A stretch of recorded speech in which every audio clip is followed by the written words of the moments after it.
France की news website Mediapart ने एक बार फिर से राफेल डील में हुए भ्रष्टाचार को लेकर सवाल उठा दिए हैं और इसी में फ्रांस की जो एंटी करप्शन एजेंसी है AFA, उसके रिपोर्ट के हवाले से जो खबर प्रकाशित हुई है जिसमें यह पता चला है कि जो डसॉल्ट एविएशन है उसने बोगस खर्चे किए हैं और जब 2017 की इसकी अकाउंट की रिपोर्ट की ऑडिट की गई तो उसमें पता चला कि 5,08,925 यूरो यानी कि 4.39 करोड़ रुपए का खर्चा दिखाया गया और वो भी इस नाम से दिखाया गया कि यह खर्चा क्लाइंट को दिए गए गिफ्ट के तौर पर है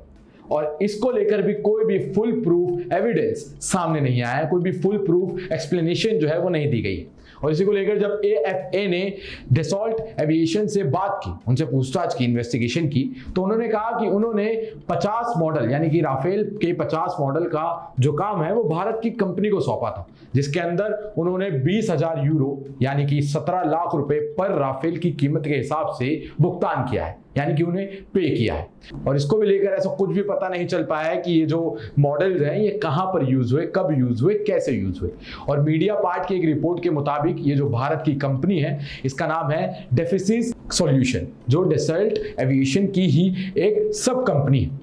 अब यहां पर यह बात सोचने वाली है कि जब से फ्रांस ने यह मुद्दा उठाया है, ये बात उठाई है, ये दावा किया है, वहां की जो मीडिया पार्ट है उसने ये दावा किया है, तब से ये जो राफेल डील का एक भ्रष्टाचार वाला जिन है वो फिर से सबके सामने आ गया है। यहां मैं आपको बता दूं कि इंडिया में पिछले लोकसभा चुनाव के अंदर भी कांग्रेस के नेता राहुल गांधी ने इस मुद्दे को उठाया था, इस पर कई बातें की थी, इस पर कई सवाल भी पूछे थे, लेकिन यह मुद्दा उस समय ज्यादा चर्चा में नहीं रहा था। और अब एक बात और गौर करने वाली है कि फ्रांस और भारत के बीच में हुए 36 राफेल डील में जो भ्रष्टाचार की बात की जा रही है, भ्रष्टाचार के मुद्दे उठाए जा रहे हैं, उसको लेकर फ्रांस ने न्यायिक जांच शुरू कर दी है, जिसमें उन्होंने एक जज को भी अपॉइंट किया है। यहां पर जो फ्रांस की एंटी करप्शन एनजीओ है शेरेपा, उसने इसके खिलाफ यानी कि राफेल डील के खिलाफ केस दर्ज किया था, शिकायत दर्ज की थी, जिसमें उन्होंने आरोप लगाए थे कि इस राफेल डील के अंदर भ्रष्टाचार हुआ है, पक्षपात हुआ है, मनी लॉन्ड्रिंग हुई है। और उसके बाद से ही यह मुद्दा उठ चुका है और इस जांच में फ्रांस के फॉर्मर प्रेसिडेंट फ्रैंकोइस होलांडे के कामों पर भी इनसे भी सवाल पूछे जाएंगे, इनसे भी इन्वेस्टिगेशन की जाएगी, क्योंकि जब इंडिया और फ्रांस के बीच में राफेल की डील हुई थी उस समय ये प्रेसिडेंट का पद संभाल रहे थे और उस डील में इनके भी साइन हुए थे। और इस समय के जो करंट के फ्रांस के प्रेसिडेंट हैं वो उस समय के फाइनेंस मिनिस्टर थे। अब हम बात करें इंडिया की, तो इंडिया में भी इस राफेल डील को लेकर कई सवाल उठाए जाते रहे, इस भ्रष्टाचार को लेकर कई बातें की जाती रही और इसी के चलते कांग्रेस ने एक बहुत ही महत्वपूर्ण सवाल पूछा था, जिसको सोचने की हमें भी जरूरत है कि जब ये सौदा हो रहा था, जब ये डील हो रही थी, तो हिंदुस्तान की एरोस्पेस कंपनी को इसमें शामिल क्यों नहीं किया गया। और इस मामले को लेकर यानी कि राफेल डील में हुए भ्रष्टाचार को लेकर सुप्रीम कोर्ट में कई याचिकाएं दायर की गई थी, जिसको सुप्रीम कोर्ट ने ये कहते हुए खारिज कर दिया कि ये जो मामला है इसमें जांच की कोई भी जरूरत नहीं है।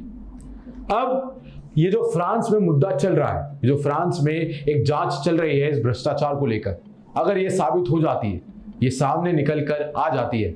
तो ऑब्वियस सी बात है कि इसकी जो छींटे हैं वो इंडिया तक भी जरूर आएंगे, इसमें जो नाम है वो इंडिया से भी लोगों के शामिल जरूर होंगे। अब बात यहाँ ये देखने की है, जो फ्रांस में जो जांच चल रही है अगर वो पूरी हो जाती है और उसमें निकल जाता है कि ये भ्रष्टाचार हुआ है, तो इंडिया में भी इसके छींटे जरूर आएंगे। इंडिया के कई लोगों के नाम, कई बड़े बड़े नेता के नाम, कई बड़े बड़े बिजनेसमैन के नाम इसमें शामिल जरूर होंगे। राफेल, जिसको हम गर्व मानते हैं अपना, जिसकी हम प्रशंसा करते थकते नहीं, जिसकी हम तारीफों के पुल बांधते हैं, किसे पता था कि वही राफेल एक क्राइम का जरिया बन जाएगा, एक भ्रष्टाचार करने का जरिया बन जाएगा।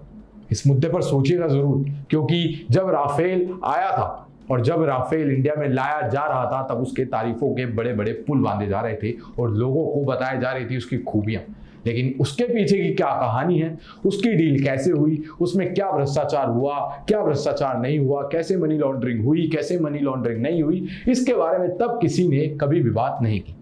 लेकिन अब अगर कुछ ऐसा सामने आता है तो ये दर्शाता है कि सरकारें बताती कुछ और है और चलता कुछ और है।